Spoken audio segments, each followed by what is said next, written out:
இந்தியாவினுடைய மிக மிக முக்கியமான நாள் தீபாவளி. நரகாசுரனை அழித்த நாள். இருள் சூழ்ந்த இந்த நிலவுலகில் ஒளியை கொடுத்த நாள் ஆகியினாலேயே நாம் தீபாவளியை மிக சிறப்பாக கொண்டாடுகின்றோம். ஒளித்திருநாள் என்றே இதற்கு பெயர். இன்றைய தினம் அதிகாலையில் நாம் எழுந்து எண்ணெய் தேய்த்து தலை குளித்து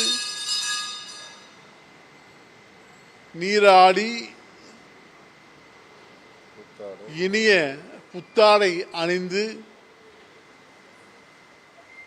இனிப்பு சாப்பிட்டு இறைவனை வழிபடக்கூடிய நாள்.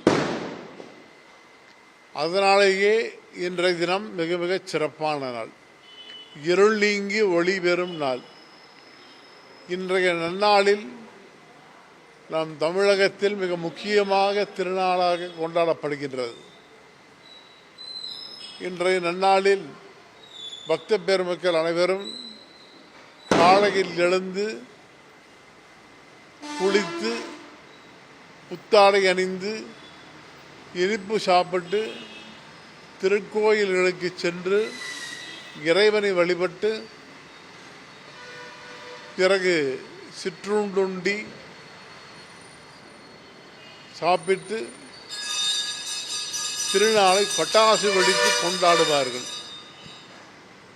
ஆகியனாலே இன்றைய நன்னாளில் நம் முந்தி விநாயகர் புளியகுளம் கோவை விநாயகப் பெருமானுக்கு அதிகாலை 11 வகையான திரவியங்களினாலே அபிஷேகம் செய்து புத்தாடை அணிவித்து வஸ்திராலங்காரம் என்ற வகையிலே புது பக்தர்கள் வாங்கி கொடுத்த வேஷ்டிகளையெல்லாம் விநாயகருக்கு சாத்தப்பட்டு மாலை அணிவித்து புத்தாடை அணிந்து மாலை அணிவித்து விநாயகருக்கு திருப்பூஜைகள் எல்லாம் செய்யப்பட்டது.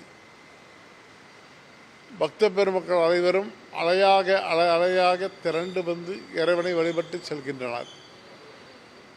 இங்கு வழிபடக்கூடிய பக்த பெருமக்கள் இறையருளை கிடைக்கப்பெற்று வரக்கூடிய பக்த பெருமக்கள் இன்றி கன்னியாகுமரி முதல் இமயம் வரை இருக்கக்கூடிய பக்த பெருமக்கள் அனைவரும்